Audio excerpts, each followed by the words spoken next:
Salam qadrli qarindoshlar, qanday ahvolinglar? Amanlar bir hafta yaxshi o'tkazinglarmi? Bugun biz olamning yaratilish 34-bobni bir qatim ko'rib o'taylik. Oldi bilan olamning yaratilish 34-bobni bir qatim o'qib chiqaylik. Bir kuni Yaqubning Liyatim olgan qizi Dina, ya'ni Kananliqlarning qizlari bilan ko'rishga chiqdi. U yerning qabila boshlig'i Evilardan bo'lgan Hamurning Shekem ismli bir o'g'li bor edi. U Dinani ko'rib tutib olib, numusiga tegdi. Uningga kuyib qilib, muhabbat izhor qildi. U otasi Hamurdan, "Qanday bo'lmasin, mushu qizni xotinlikka elib ber", deb talab qildi. Yaqub qizning numusining buzilganligidan xabar topdi. Lekin u chaqda uning o'g'illari yayloqda mol beqiyotgachqa, u davron solmay ularning kelishini kutdi. Shekemning otasi Hamur Yaqubning oldiga qizni so'rab kelganda, Yaqubning o'g'illari yayloqdan yengila kelgan edi. Ular bu ishdan xabar topib, qattiq g'azabga oldi. Hamda Shekemning Yaqubning qizining numusiga tegishi butun Isroil qabilasini haqoratlaydigan, yuz berishga tegishli bo'lmagan satish deb qaradi. Hamur ularga: "Oğlum Shekem qizinglarni yaxshi ko'rib qapti. Uni nikohiga elishga ruxsat qilgaysizlar. Biz ikki qabila quda bo'layli. Sizlarning qizlaringlarni biz alayli. Bizning qizlarimizni sizlar elinglar. Shunda qilib sizlar bizning yurtimizda xalgan yeringlarda o'ltirib, erkin ovqat qilib, yer zamin setib olsanglar bo'laverdi", dedi. Arqadan Shekem o'zi Dinaning otasi va qarindoshlaridan mundaq deb iltimos qildi: "Sizlarning ko'z oldinglarda mehr shafqatga erishsam, mendan nima talab qilsanglar shuni beraman. Faqat mening Dinani nikohimga elishimga ruxsat qilsanglar, qanchalik to'yliq talab qilsanglar, qo'lim ko'ksimda." Shekem Yaqubning qizi Dinaning numusiga tekkanligi uchun Dinaning akalari Shekemga va uning otasi Hamurga yili-mekir so'zlar bilan javob qaytardi. Ular: "Biz singlimizni xatni qilinmagan kishiga bermaymiz. Bunday qilish bizga numus. Faqat sizlar bir shartni qabul qilsanglar, sizlarning talabinglarga ma'qul bo'lamiz. Sizlar bizga o'xshash hamma erlaringlarni xatni qildiringlar. Shunday bo'lganda biz qizlarimizni sizlarga beramiz, ham qizlaringlarni olamiz va yurtinglarda turib qolib bir qabila bo'lamiz. Agar sizlar bizning xatni qilish to'g'risidagi shartimizni qabul qilmasanglar, singlimizni bu yerdan elib ketamiz", dedi.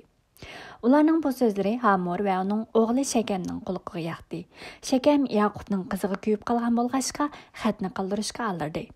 U oilasining eng hurmatga sazovor a'zosi edi.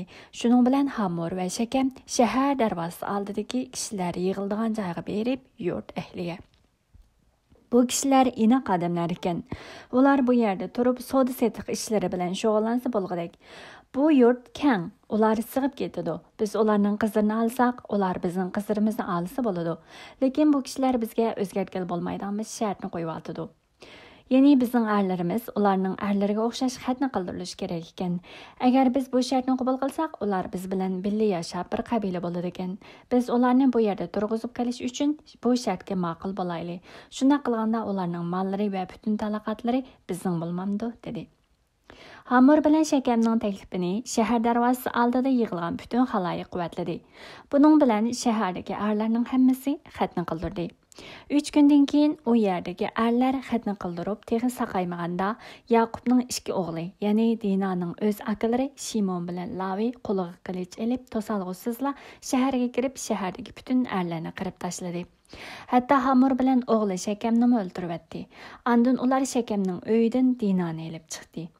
Cho'ng qirg'inchilikdan keyin Yaqubning boshqa o'g'illari shaharni bulang-talang qilib singlisi uchun intiqom oldi. Ular qo'y-kala eshaklarni va shaharning bog'varalaridagi barliq narsalarni bulab ketdi. Shundaqla ular yana barliq boyliqlarni, xotin-qizlarni, bolalarni hamda uylardagi bar besatlarni bulang-talang qildi. Yaqub Shimon bilan Laviga: "Sizlar meni baloga tiqdinglar. Bugundan boshlab Kananliqlar, Pariziylar va bu yerdagi boshqa qabilalar menga o'shmanlik qiladi. Bizning odam sonimiz oz. Agar ular birlashib bizga hujum qilsa, butun oilamiz halok bo'ladi", dedi. Lekin ular undaqda ular singlimizga fahish ayol qilgan muomalani qilsinmi, deb javob qaytarishdi. Xo'sh qarindoshlar, olamning yaratilish 34-bob mazmuniga kelsak, oldi bilan biz oldingi qatimliq mazmunni bir qatim eslab o'tsak, ya'ni oldingi qatimliq mazmunda Yaqub Aso bilan ko'rishgan shu ko'rinish, ya'ni shu mazmun edi. Ya'ni buningda biz Yaqubning, ya'ni Avvalgi kunlarda, eng avvalgi kunlar, ya'ni Yaqubning hikoyasi boshlanganda biz Yaqubning qandaq odamligi, uning qandaq fursatparast, qandaq yelim ekanlik, baxit va ya'ni manfaat uchun, boylik uchun, oilasining shon sharaf uchun aldamchilik, akasini aldab, otasini aldab qilgan ishini biz ko'rgan edik. Endi oldingi qatim mazmunda biz, ya'ni oldingi qatim uning oldingi mazmunda Xudo bilan Yaqub personal munosabat bog'lagandan keyin Yaqubning ya'ni qandaq o'zgarib manganligi, ya'ni 20 yil Labanning tağısı Labanning uyida ikki ayolni amriga olish, ham shu jarayonlarda, ya'ni 20 yil jarayonida uning qandaq tavlanganligi, ya'ni qandaq o'zgarib manganligini, Xudoning uni qandaq o'zgartayotganligiga oid mazmunlar bir qatim qisqa deb o'tgan edik. Ya'ni oldin qatimda mazmundimi biz Yaqubning ya'ni biri o'zgargan nimasini ko'ra olamiz. Masalan, akasi Asa bilan ko'rishgan vaqtida yani albatta oldin qatim yani Asadan qo'rqib, garchi Xudo bilan Xudoga yalvorgan shunday mazmunim bor. Hamda oldin qatimda biz yani Asani ko'rishga, yani Asa bilan ko'rishga, yani Asani oldiga borgan qadar 7 qatim beshini egib, yeriga egib, ta'zim qilib uning bilan ko'rishib, so'g' salomlar berib, elib degandek qilgan mazmunlarni ko'rgan. Albatta bu Asaning Yaqubning xiyolida Asaning achchig'ini yondirishmi bar bo'lsa-mu, yana uningdan boshqa biz nima ko'ra olamiz? Yaqub 20 yil Labanning uyida ishlash jarayonida o'zi burun, ya'ni akasini aldash jarayonida otasini aldab, otasining xayrli duosi, baxt duosini erishish uchun akasining tunji o'g'illik huquqini, oilasining shon sharaflari bor dedik emasmi? Shularga erishish uchun tunji o'g'illik huquq, miros va otasining xayrli duo, ya'ni baxt duolarini erishish uchun uning qandaq aldamchilik, fursatparastlik ishlarini qilgan bo'lsa, endi 20 yil jarayonida u yani barliq baxt va barakatning mayli mol dunyo bo'lsin va baxt va barakat bo'lsin, hammasining Xudoning qo'lida ekanligini, ya'ni Xudodan kelganligini, ya'ni tunib yetganligini biz ko'ra olamiz. Masalan, u aksi ya'ni o'sha Xudoning Yaqubga amra bo'lib, ya'ni Laban aldamchilik qilgandimi, Xudoning uning amra bo'lib, ya'ni mollarni juplashtirgan vaqtlarga mazmunlar degan emasmi? Shunga o'xshash mollarni, Yaqubning mollarini ko'paytirib bergan mazmunlarni boshdan kechiramiz Yaqub. Ya'ni Xudoning amrahchiligidagi, Xudoning amrahligida, Xudoning baxt ato qilishi, Xudoning yor bo'lishidagi baxt barakatning nimaligini Yaqub tunib yetgan desa ham bo'ldi. Shuning uchun bu barliq baxt barakatning, barliq baxtning, ya'ni mol dunyo bo'lsin, barliq narsaning Yaqub Xudodan kelganligini haqiqat tunib yetgan va shu tunib yetganligi uchun aksidan qo'rqishi, ansirishimi bu birisi hamda buni Yaqubning nimasidan o'zining ya'ni baxt barakatning Xudodan kelganligini tunib yetgan bo'lg'achqa aksi qilganlaridan pushaymon qilgan, ya'ni xatoligini tunib yetgan bir oltinni ko'ra olamiz. Ya'ni aksi ta'zim qilib, uning so'g' salomlarni ayirib berib, yana qilishim albatta achchig'ini yansin degan bilan yana bir tarafda uning aksiga bo'lgan, ya'ni xatolig'i o'zing burunqi shu qilgan ishlarining arzimas bir ishlar ekanligini tunib yetgan Yaqubni biz ko'rib o'talaymiz ham bo'ldi. Xo'sh, unday bo'lsa biz bugungi mazmunga kelsak, biz oldin qatimda deganimizdek, bular ya'ni Asa bilan ko'rishgandan keyin mayli desa, Asani saldib minibdir, ya'ni biz safardan charchab ketdi, ya'ni mollar bo'lsin, bolalar charchab ketdi, biz sayr ko'rishaylik deb Asani oldi bilan yo'lga selib, ananiki ular sukut yesiga berib, ya'ni o'ymonlar lapas selib, ananiki padaramdaki, ya'ni Qanan rayonidagi Shakam shahriga berib bu yerda ya'ni tuzlarni chidirtdi degan emasmi? Qarasak bu yerda Shakam shahri deb bugungi mazmunning arqa ko'rinishini oldin deb qo'ydi. Ya'ni Shakam shahri, ya'ni Shakam deb nom olishligi, bu shaharning Shakam deb nom olishligi sababning, ya'ni bugungi mazmundagi, ya'ni yevilardan bo'lgan Hamorning Shakam ismli o'g'lining yerishganligini. Chunki ayni vaqtlarda biz Asanikin ko'rsak, ya'ni oldingi bablarda, ya'ni mush Allohning yaratilish ko'rgan vaqtlarimiz bo'lsin, Ismoilning bolalari bo'lsin, Asaning bolalari bo'lsin, hammasi o'zlari qurgan shaharlarni o'zlarining nomlari bilan atagan emasmi? Shuning o'xshash bu Shakam shahri deganlik shu Hamorning o'g'li Shakamning shu qurgan yoki shuningga tava bo'lgan bu shaharni Yaqub setib olganligini bu yerda da'vat etdi. Shuningdek bular Shakam shaharida chidirlarni tikib, bu yerda qurbonlik supsi yasab, Yani Xudoga qurbonlik supasi yasab Xudoga duo ibodat qilgan emasmi Yaqub? Yani o'zini elib chiqib omon eson qaytargan Xudoga o'zining va'dasi bo'yicha ibodat qilgan deb oldin qatim mazmun o'tgan edik.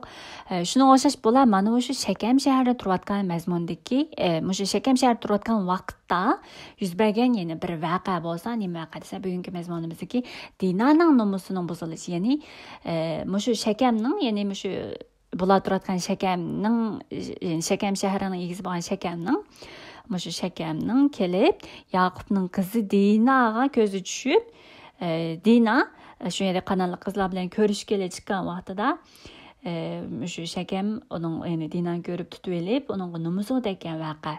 Hamma shu numusiga tekkandan keyin, ya'ni Dinaning numusiga tekkandan keyinki voqealar, ya'ni Yaqubning va bolalarining bularning bu ishga nisbatan tutgan hammasining, ya'ni Shakam bo'lsin va yoki Yaqub bo'lsin yoki Yaqubning o'g'illarining bo'lsin, bu ishga nisbatan bo'lgan tutgan pozitsiyasi, ya'ni hal qilish usuli dal bugungi shu mazmunda deb o'tiladi.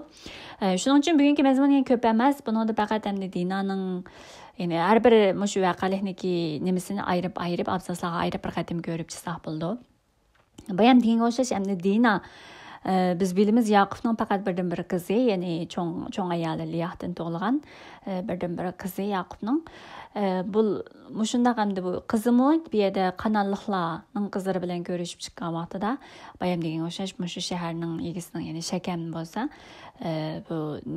buni Dinaning nomusidagi emas, hamda Shakam Dinani yaxshi ko'rib qoldi va otasiga xotinlikqa elib berishini talab qildi. Shakam bo'lsa o'zi nima qilgan bu ishga, o'zi qilgan bu nomusliq ishga nimasi bo'lsa, hamda shu Shakam otasiga bu Dinani xotinlikqa elib berishni talab qilgan bir nimasini ko'rib olamiz yani. Chunki hamda Dinaga bu Shakam kuyib qolganligini va muhabbati sarqanligini, shuning uchun hamda bu xotinlikqa elishni qaror qilgan o'sha Shakamning bu yerda Dinani yaxshi ko'radigan shu bir tarafini biz bu yerda asli tutib qarasak, hamda bu Shakamning bu Dinani yaxshi ko'radigan bu nimasidan hamda akalarining qanday foydalanganligini biz ham keyinda ko'rib o'tamiz. Ham bu ishga nisbatan otasi Yaqub Dinaning ishiga qanday muomala qilgan desa, ya'ni Yaqub qizining nomusining buzilganligini xabar topdi. Yani 5-oyatga qarasak, Yaqub qizining nomusining buzilganligidan xabar topdi. Lekin o chaqda o'g'illari yayloqda mol beqib atqashga davron solmasdan o'g'illarining yani kelishini kutdi deb deydi. Endi bu yerda biz kelishini kutdi, yani davron solmay ularning kelishini kutdi degan mazmun endi Yaqubning bir nimasini bu ishga nisbatan nimasini ko'ra olamiz. Bu yerda endi davron solmay kutdi degan gap Müşaheden İbrani tili bilen bu sözünü biraz yersak, yani özünü besip durdu, yani bir iş çıkarmaslık için, iş terimazlık için, yani işinin çoğayıp ketmezlik için, iş çıkarmaslık için, bunun iş çıkarmaslıkını, tallıqallığını bir yerde davat ediyor. Şunu şaşamda bir yerde davran salmaya küttü diyelim, hem de iş çıkarız gelmedi, deyin o şaş özünü bastı, iş çıkarmadı deyin o şaş Yaqub'nun pozisyasını bir yerde davat ediyor. Endi mushunda ahvollarda Yaqub, yani Yaqubning o'g'illari yayloqdan kelganda bo'lsa, yani xabar topdi emasmi? Yaqubning o'g'illari bu ishdan xabar topgan ekan, yani yayloqdan kelgan vaqtda Shakamning otasi Shakam otasiga deganmizmi, Dinani xotinlik qilib berdi. Shuning uchun Shakamning otasi Dinani so'rab, yani qizini so'rab Yaqubning oldiga kelgan vaqtda bu Yaqubning o'g'illarimi yayloqdan kelib turgan vaqtida kelgan bo'lg'achqa Yaqubning o'g'illari Nang pozitsiyasi bo'lsa, hamda bu ishdan xabar topgandan keyin ular azoblanganlar. Ya'ni bizning kitobda bo'lsa Yaqubning o'g'illari yayloqdan 7-oyatga qaraydigan bo'lsak, Yaqubning o'g'illari yayloqdan yengilib kelgan edi. Ular bu ishdan xabar topib qattiq g'azab keldi. Ham Shakamning Yaqubning qizining nomusiga tegishib butun Isroil qabilasini haqoratlaydigan, yuz berish tegish bo'lmagan satish deb qaradi deb tarjima qildi. Bu ishdan xabar topib buni birdan yashsak, Yaqubning o'g'illari bu ishning xabarini singlisi Dinaning nomusining buzilganligini anglagan vaqtda ular azoblandi deydi. Yani azoblandi. Bu ishdan nihoyat echindi. Yani bu ishning yuz berganligidan nihoyat echinganlik bu hissiyotini bu yerda niqotadi. Yani bu yerda ajob degan ajob deb bir nima ibranicha nim bilan qilsaganda bu bizning tilimizga azob deb singishib kirgan. Şuna o'xshash azoblandi, echindi, bu ishning yuz berganligini aytaychindi. Bu qarsalg'i olam yaratish 6-bob 6-oyatda Xudo insonlarni yaratganligidan pushaymon qilib, nihoyat echindi deki shu echindi degan so'z bu Yaqubning o'g'illariga yana mushu joyda qilgan so'z, ya'ni bular Dinaning ishidan, ya'ni Dinaning ustida bu ishning yuz berganligidan nihoyat echinganligi, azoblanganligi. Hamda echinib, azoblanib bu Shekemga nisbatan qattiq g'azablanganligini, g'azabdan partilg'adek bo'lib g'azab o'tning yongandek ashuna bir g'azab, qattiq g'azablanganligini bu yerda deydi-da. Hamda Shekemga bo'lgan g'azabi bo'lgan bo'lsa, hamda bu ishni Shekemning bu ishni Dinoga qilishi faqat Dino bilan bu ishni qilganligi emas, balki bu butun o'zining ya'ni xalqiga, ya'ni Isroil qabilasiga, butun Isroillarga, ya'ni Yaqub oilasiga nisbatan bo'lgan haqorat, numus, ya'ni Yaqub oilasini haqoratlagan ish deb bular shuna o'ylaganligini deydi. Ya'ni Yaqubning o'g'illarining bu ishga nisbatan inkos, ya'ni hesiyatning bo'ldi desa, singlis uchun echingan, azoblangan va Shekemning bu ishni qilganligi uchun Shekem uchun g'azablangan. Ham uning Dino uchun qilgani faqat Dinoga qilganligi emas, balki o'zlariga, Yaqubning butun oilasiga nisbatan bir nomusliq ish, haqoratlik ish, ya'ni sat ish deb qaragan, shunday o'ylagan o'y fikrining borligini deydi. Hamda lekin bular o'zining shu g'azab nafratini, o'zining haqorat his qilganligini, azoblangan, echinganligini bu ishni bu vaqtda bularga demaydi. Ya'ni demasdan, ya'ni ifodalamasdan ya'ni so'rab kirgan emasmi bular? Shekem uning otasi qizni so'rab kirgan vaqt emasmi? Shuning uchun bular o'zining hissiyotini, haqorat his qilganlarini bularning oldida bildirmasdan, chiqarmasdan, balki ularga yelimik, ya'ni aldamchilik so'z bilan javob qaytargan mazmunni ko'ra olamiz. Ya'ni Shekem deydi emasmi? Sizlar ko'zinglar mehr shafqat erishsam, mendan nima talab qilsanglar shuni beray. Faqat Dinoni nikohim qilishimga ruxsat qilsanglar, qancha to'yliq talab qilsanglar, qulim ko'ksimda deb turib, shundaq Shekem so'raydi emasmi? Shekem o'zi Dinoni so'ragan vaqtida aqllari bo'lsa, ya'ni aqllari bayamqi hissiyat bo'yicha, ya'ni Dinoni napahlagan mushu ishga nisbatan bular Shekemga nisbatan, ya'ni aldamchilik bilan, hiyla-mikirlik so'zlari bilan javob qaytaradi. Ya'ni bularning ishlatgan hiyla-mikirligi nima desa, ya'ni xatni qilish. Ya'ni biz bo'lsa xatni qilingan, sizlar bo'lsanglar xatni sizlar, ya'ni xatni sizlarga bermaymiz qizlarimizni, shuning uchun xatni qildiringlar deb bular xatni qildirish bahonasi bilan, ya'ni ular xatni qildirganda bular boshqa, ya'ni bularning, ya'ni hiyla-mikirining ostida, xatni qildirishning ostida, ya'ni keyindagi mazmun chiqqan o'xshash, ya'ni qotillik, bulang yuz berdi emasmi? Shunga o'xshash bular hiyla-mikirlik so'z bilan, ya'ni xatni qildirmasanglar biz sizlarga bermaymiz deb turib, bu yerda xatni vasita qiladi. Xatni qildirishni vasita qiladi. Bu yerda qarasak, xatni qildirish bo'lsa, bu hamda Xudoning farmoni, Xudoning amr farmonlari, Xudoning xalqiga xos bo'lgan bir alohidalik deymizmi?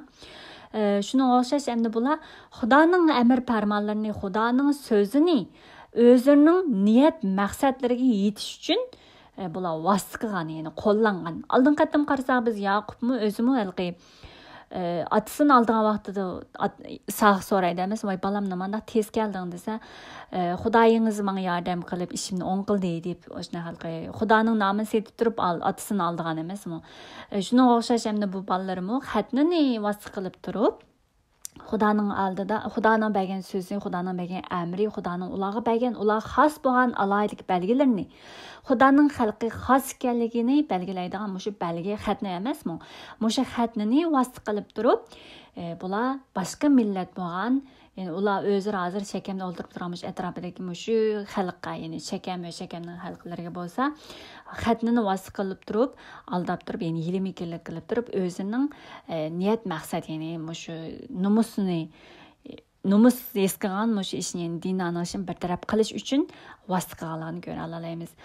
Bu ish, ya'ni bu nihoyatda muhim bir mazmun, biz hozir yana takrorlanib qoldi.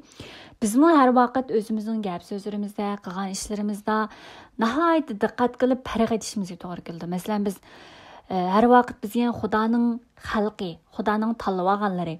Shundaqla biz boshqalarga nisbatan Xudoni tunimaydiganlarga bo'lsin va yoki boshqalarga nisbatan Xudoning obrazi bo'yicha yani Xudoga vakil bo'lib, yani chunki Xudo so'zini bizga topshirdi.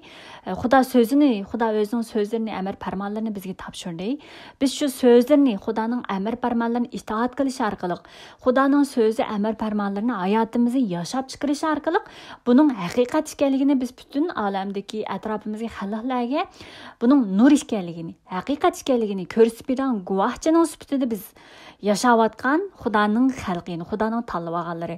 Shundan ekan biz bu yerda Xudoning so'zlarini, Xudoning amr farmonlarini, Xudoning bizga taqan salohiyatini biz bu yerda o'zimiz bilmay turib, uni foydalanib boshqalarning oldida o'zimizning maqsadimiz uchun, o'zimizning arzu xohishlarimiz uchun Xudoning shu amr farmonlarini, Xudoning menga bergan salohiyatini, Xudoning menga bergan shu menga topilganlarni, menga bergan vazifa burchlarni men ado qilyapmanmi yoki men o'zimning arzu xohishim uchun Xudoning so'zini men qo'llanyapmanmi degan o'sha narsalarni biz ko'proq o'ylanishimiz to'g'ri keldi. Har bir qan so'zlarimizda biz haqiqatni yashab chiqarganlar, haqiqatga guvohchi bo'lganlar biz. Shuning uchun har bir qan so'zlarimizning haqiqatga guvohlik bo'lgan guvohchi so'z ekanligimizni har vaqt esimizda tutib, mayli biz boshqalarga qanday ish bo'lsin, mayli yaxshi, mayli yomon ishlar bo'lsin, bizning nazarimizda yaxshi yoki yomon deb qaragan ishlarimiz bo'lsin, albatta bu Xudoning nazariga ish emas. Mushu ishlarni biz qanday o'lcham bilan qarab, qanday qilgan bo'lishimizga qat'iy nazar, biz Xudoning so'zini, Xudoning bizga taqan salohiyatini, Xudoning mushu amr farmonlarini biz hargiz dog' keltirgan, Xudoning nomiga dog' keltirgan, Xudoning bizni chaqirganiga salohiyatini dog' keltirgan, Xudoning bizga taqilgan shu salohiyatiga, Xudoning bizga taqilgan shu ulug'vor ishlarga dog' keltirgan ishlarni qilib qo'yishimizdan biz diqqat qilishimiz kerakligi oid mazmun bu. Masalan, buningga yani fan nasihatlarga qarasak, fan nasihatlar bundaq bir nima bor. Yani bu yerda kim Agurning fan nasihati, 30-chi fan nasihatlar 30dimi? Parvardigar senden tileme ishki narsani aymag'aysan man o'lgich bo'larni mandin. Men yiroq qilg'aysan saxtalik va yolg'onchilikni, qilmag'aysan gadoy yoki boymi meni ehtiyojimga loyiq bergaysan rizqimni. Chunki bayashatlik ichida sendan tinib Parvardigar kimuda qamay yoki yo'qsizchilikda o'g'irlik qilib sening nomingga dog' keltirib qo'ymay deb. Bu yerda Xudoning nomi, ya'ni Xudoning xalqi bo'lgan bu odam o'zini Xudoning xalqi, Xudoning xizmatkori, Xudoning so'zlarini, ya'ni omonat olg'uchi, ya'ni Xudo so'zini omonat qilganlar emasmi Xudoning xalqi.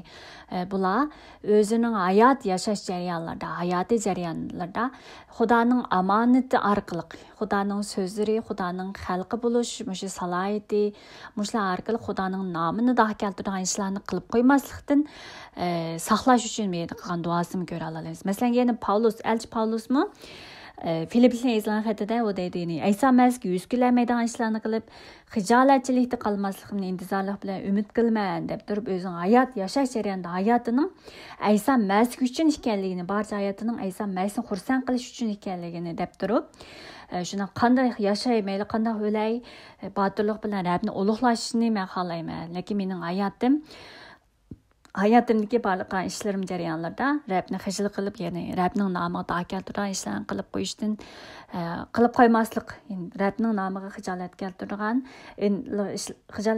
ishlarni qilmasligimni umid qilaman deb turib, ya'ni o'zining salohiyati, Xudo oldidagi salohiyatini, Xudo bergan omonatini, Xudoning ya'ni ularga bergan shu so'zlarini qanday yashash, shu so'zlari bo'yicha qanday yashashning muvofiq ekanligini, bularning salohiyatida, bularning o'rnida qanday yashashning muvofiq ekanligini har doim astoydillik bilan o'ylab, har vaqt, har ishlarda, o'zining hayotidagi kunlik turmushidagi har ishlarda Xudoni ulug'lash uchun Xudoni ulug'lash bo'lishini, hargiz Xudoning nomiga dog' keltirish bo'lmasligini intizorlik bilan umid qilayotgan, mayli ko'natidan bo'lsin, mayli yangidan bo'lsin, bir misolni ko'rib o'tdik demakchi.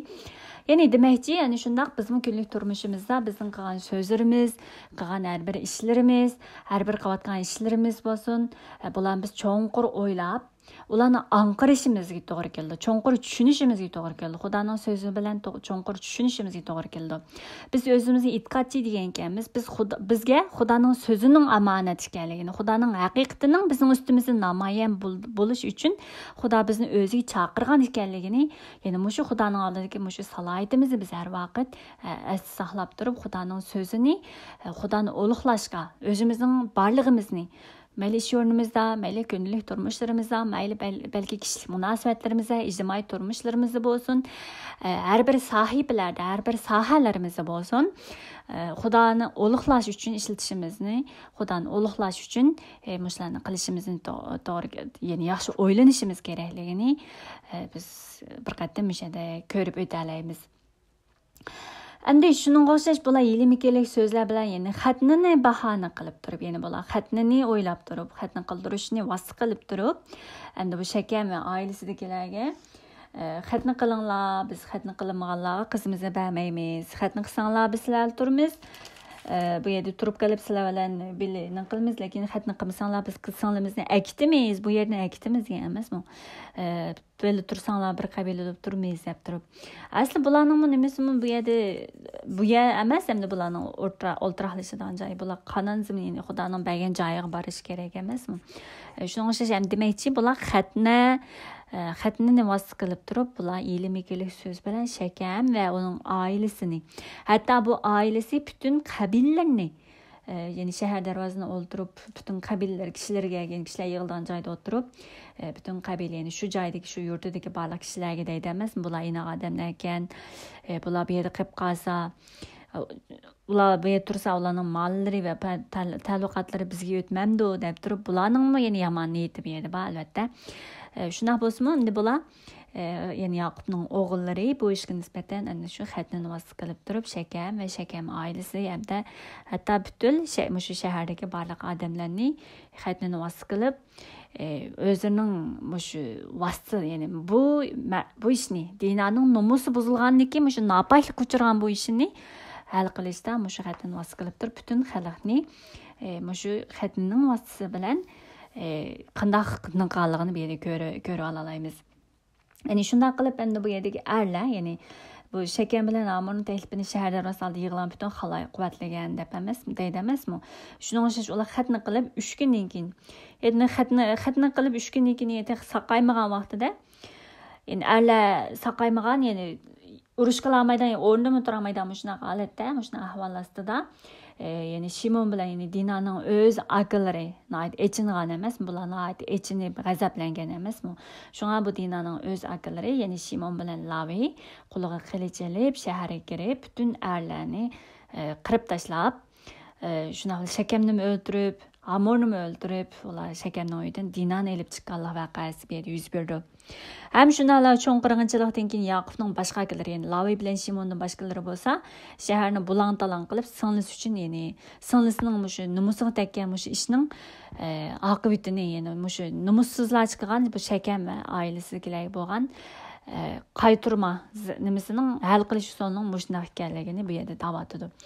Shuning o'xshash bu Dinoning akalarining yelimi-kirlik so'zlar orqali qilgan mushunaq ishning, ya'ni bularning g'azabining hamda Yaqubning bu Dinoning ishiga nisbatan ishni cho'ngatmay bo'ldi deb sukut qilishining oqibati nima bo'ldi desa, ya'ni qotillik bilan bulang-talangchilik bo'ldi desa ham bo'ldi.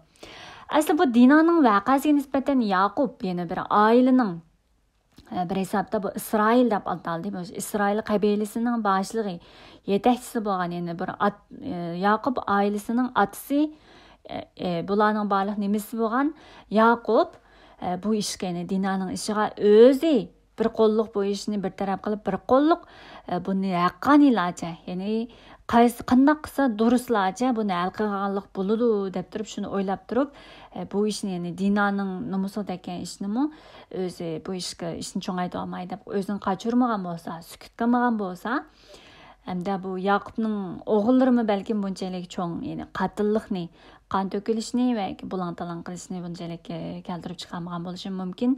Hamda bu yerda Yaqubning qilgan bu pozitsiyasi, Dinoning ishiga qilgan pozitsiyasining, ya'ni nima deymiz, bu bir to'g'ri bo'lmagan pozitsiya.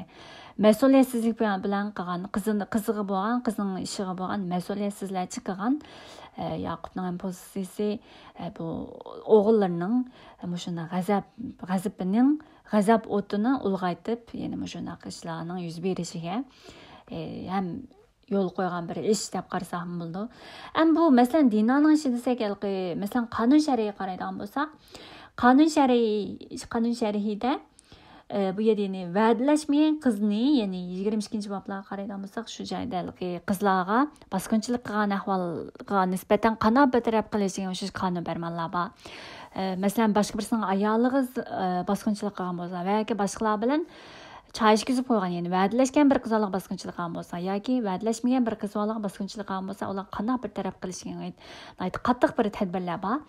Lekin bu yerda ya'ni va'dalashmagan bir qizlarga agar bosqinchilik qilib qo'ygan bo'lsa, uni otasiga 50 shekel kumush berib va u qizning xotinlik qilish kerakligi va bir umr u qizlarga mas'ul bo'lish kerakligi oid mazmunlarmi bor. Chunki dinoning bir va'dalashgan yoki va'dalashmaganga oid bir nimasi yo'q. Shunga o'xshash ham demakchi, har bir mayli qizlar mayli va'dalashgan, mayli to'y qilgan, mayli qanday qizi bo'lsin, u qizlarga bosqinchilik qilgan bo'lsin yoki uning nomusini tekkan ish bo'lsa, bu shundaqlarni o'tkazib yetadigan ish emas demakchi. Ya'ni buni Xudoning shu amr farmonlari bo'yicha bir taraf qilish to'g'ri keladigan bir masala.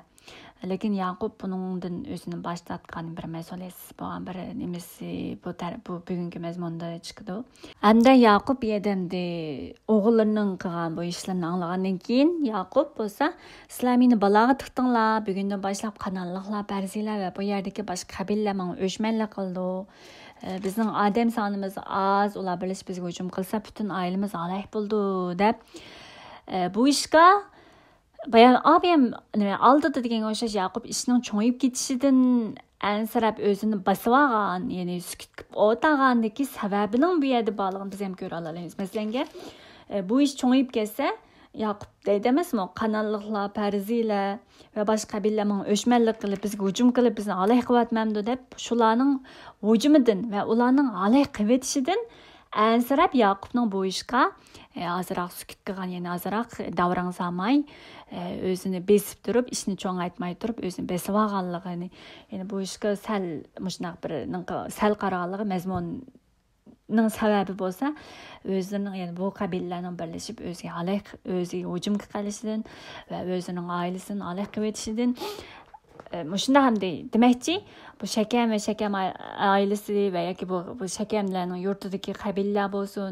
atrofidagi qabilalar bo'lsin, bularning ko'pligidan, bularning odam sonining ko'pligidan, ham bularning tishiga tegib qo'yishdan va bular bilan o'chakishib qolishdan ansirgandagi bir Yaqubning mushada bu atrofdagi xalqlar, atrof turgan xalqlardan azroq qo'rqinchi borligini, ya'ni bulardan ansirab bu ishga nisbatan sal shundaq dinoning ishiga nisbatan o'zini besib ishni cho'ngaytmaslikni o'ylab, o'zining bu ishga sal qaraganligini ko'rib o'talaymiz. Lekin Yaqubning o'g'illari bu yerda nima deydi desa, ular singlimizga fohish ayol qilgan muomala qilsinmi deb javob qaytardi Yaqubning so'ziga nisbatan. Bu nima degani desa, chunki bu Dina hamda bu Yaqubning qizida Isroilning qizi. Xudo deydi, ya'ni Isroilcha deyish fohish ayol bo'lmasin deb turib, ya'ni shuna nomussizlik ish qilgan ayol bo'lmasin, nomussizlikni qilgan qiz bo'lmasin deb turib degan amirlarim bor. Ya'ni bu İsrail xalqi ichida bundaq nomussizlik ish qilish Xudo yirginishlik degan bir amri bor. O'sha qonun shariga qarasanglar, shuna bir amr bor. Shuningga o'xshash ham bu Yaqubning bolalari shuna ular singlimizga fohish ayolga muomala qilsinmi deb turib, balki nomusiga tekkanligini, ya'ni nopok qilganligi, singlisini nopok qilganlik bu ishining kechirilmas, ya'ni bir ig'ir ish ekanligini bular qaytadan, ya'ni bular dastlabdan boshlab esgan emasmi, ya'ni bu nomussizlikning bularga bir haqorat ekanligini, bu ishning yaxshi emas, ya'ni nima deymiz, o'zir g'azab keltirib, o'ziriga nisbatan bir nomuslik qilish, ya'ni Isroil xalqiga nisbatan bir nomuslik ish deb turib, bular shunday o'ylagan emasmi. Shunga o'xshash hamda bu Shakamning buning singlisi bularning singlisi qilgan ishining nomusli ish ekanligi, ya'ni fohishiga muomala qilgandek albatta bularni nopok qilgan, bular haqoratlaydigan ish qilganligini bular garchi bu nimasi singlisining ishiga nisbatan bular shu qadar nimasini qargan bo'lsa-mu, lekin bularning bir taraf qilish, ya'ni bu masalani hal qilish jarayoni, bir taraf qilish usulining Xudoning shu so'zlaridan, amirlardan foydalanib turib, vasita qilib turib, bularning haqqoniylarcha bir taraf emas, bir taraf qilish emas, balki bular yiligarlarcha bir taraf qilgan nimasini bu yerda ko'rib o'taymiz. Bugungi mazmunni shunchalik ko'rib o'taylik. Buning davomi endi bu ishning oxirini, ya'ni keyingi bablarda 35-bablarda endi davomlab chiqadi. Shu vaqtlarda yana qaytadan takrorlab, qaytadan to'liqlaymiz. Yaqubga markazlashtirgan vaqami, ya'ni az qoldi, ya'ni bir necha babdan keyin Yusuf payg'ambarga Yusuf o'tdi. Shunga o'xshash bu Yaqubning hikoyasi az qoldi. Bu yil olam yaratilishini, ya'ni bu yilning olam yaratilishini tugatishni maqsad qilgan narsa, lekin bu yil tugatal azroq qoldigan o'xshaydi keyingi yilga. Shunday bo'lsa-mu, vaqtning yari berishicha shuni davomli ko'rib o'tmoqchi. Shunga men qarindoshlardan o'tin qildiganim, kutadiganim nima desa, bu so'zlarni anglab qo'ydik yoki bir anglagan o'xshashmisdan anglab qo'yiblar, men undaq deb o'tib ketmasdin. Ya'ni muqaddas kitobdim deydi, yangi xatim deydi, Yaqub yozgan xatim deydi, ya'ni so'zni angladim deb anglab qo'ymasdan, uni o'zinglar hayotinglarda ishlab chiqar, ya'ni hayotinglarda ifodalab chiqarmasang, yashab chiqarmasanglar, u haqiqat bo'lmay qoladi degan so'zlar bor. Shuning o'xshash endi nima deydi, aynakka qarab o'zining kamchiligini bilib turib, uni avatmagandek. Shunday bir eshitganga o'xshash, biz Xudoning so'zini anglagan vaqtimizda Xudo nima ishlarni qilyotdi, Xudo qanday Xudo, bugungi so'zlar orqali menga nima deyotdi, bu so'zlar orqali men o'zimning qanday taraflarimni ko'rib oldim, ham men Xudoga tayinib qanday yashashim kerak degan narsani o'ylab turib, har vaqt har kunlik darslarimizda mayli nimalarda bo'lsin, yaxshi unumli foydalanishinglarni, o'zinglarning e'tiqodinglarni texnik mustahkamlab menishinglarni umid qilmay, ya'ni Xudoning so'ziga bo'lgan cho'nqur tushunchanglarning kundan kunga eshib berishini, ya'ni umid qilman degan o'xshash. Andan keyin biz qarasanglar, yaqindan Instagramga bo'lsin yoki YouTube qarasanglar, ya'ni YouTube'da bosh oxir qarasanglar, har xil uchurlarni topa olasizlar desam bo'lmaydi. Qo'yib ma'lumotni, masalan, YouTube community bor. Shu yerga qarasanglar, u yerda ya'ni panda nasihatlarning mazmuni qisqa hamda atrofli to'liq mazmun emas, lekin shunday bo'lsa-mu, azozdan men chiqarib qo'yapman.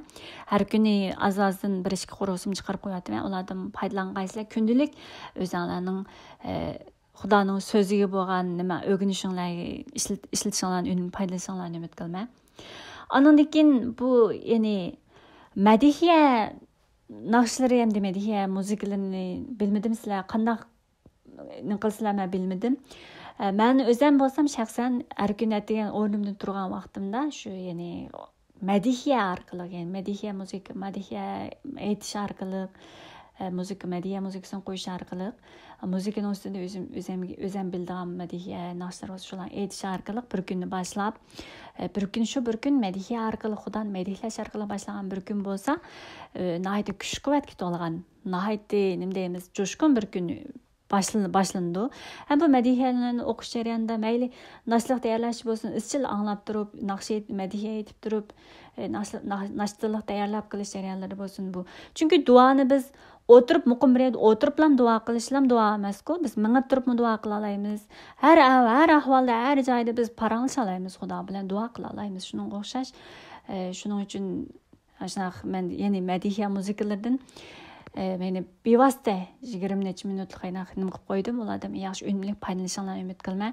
Andan keyin madiha naqshlarini anglaydiganlar bo'lsa, ya'ni YouTube qarsanglar, men farscha madiha naqshlari bor kanalni va yoki inglizcha yoki ibrancha, bir ibraniy yahudi birisining kanalini men chiqarib qo'ydim. Bu shaxsan o'zim yoqtirib anglaydigan shunday madiha naqshlari.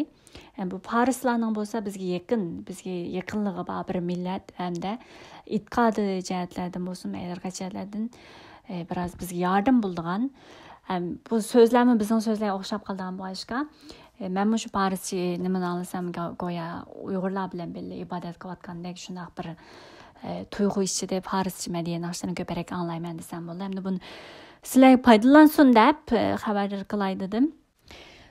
Anondan keyin har doim har vaqt agar bu e'tiqod jihatdagi bo'lsin, mayli xudo jihatdagi bo'lsin, xudoning so'ziga oid bo'lsin, savollaringlar bo'lsa, o'zinglarga mavhum bo'lgan taraflar bo'lsa, har vaqt savol qoldirib qo'ysanglar bo'ldi degandek, men sizlarga javob amal bor, atrofli holatda javob qaytarishga men tirishman. Yakında ham bizning qarindoshlar orasida, ya'ni yangidan bizning oramizga kirib, nimqan bir qarindoshlarimizning nurg'un savollar bor. Bu savollar mencha ularning bu savollari bir qatim biz umumiy yuzga oldi, munozara qismlarimiz umumiy yuzga oldi to'xtalishga biz hammamiz bir qatim oydinlashtirib qilib o'tishdagi masalalar savollarmi bor. Bularni keyin men hozir bu yil biroz bek aldirashimdi bu yil hozir mush vaqtlarda vaqt yer bo'lmadi. Men keyingi yilning boshlarida xudo xolasa vaqt yer bersa shu vaqtlarda shu yani hammamiz umumiy bir ko'rib o'tishdik savollar, mazmunlar degan qismlarni ayrim shu vaqtlardan bir qatim ta'kidlab o'tishni to'g'ri ko'rdim. Shu vaqtga ilib qo'ydim. Lekin orada savollar bo'lsa yoki boshqa nimalar bo'lsa bevosita deganga o'xshash mayli Telegramda bo'lsin, mayli Instagramda bo'lsin, mayli YouTube'da astiga xat qoldirib qo'yansizlar qilsanglar bo'lardi. Ma'qul qarindoshlar, bugungi mazmunimiz shunchalik. Bugungi mazmunda ko'p mazmunlar yo'q, shunday bo'lsa-mu, bir qatim hammalarning qayta ko'rib, anglagandan keyin bu mazmunni qaytadan o'qib, o'zinglar qaytadan xudo bu mazmunlar orqali xudo nima da'vatidi degan o'xshash mazmunlarni bir qatim tahlil qilib, tafakkur qilib chiqishinglarni umid qilaman. Ma'qulamiz qarindoshlar, xudo hammalarga amal tinch amallik ham shundoqlar xudo o'zidan kelgan muqaddas ruhdan kelgan aql farosat cho'nqur tushuncha xudoning so'ziga bo'lgan qizg'inlik shundoq ato qilishini sizlar xudodan tilayman. Ma'qulamiz biz keyin qatim ko'rishguncha hammanglar omon bo'linglar.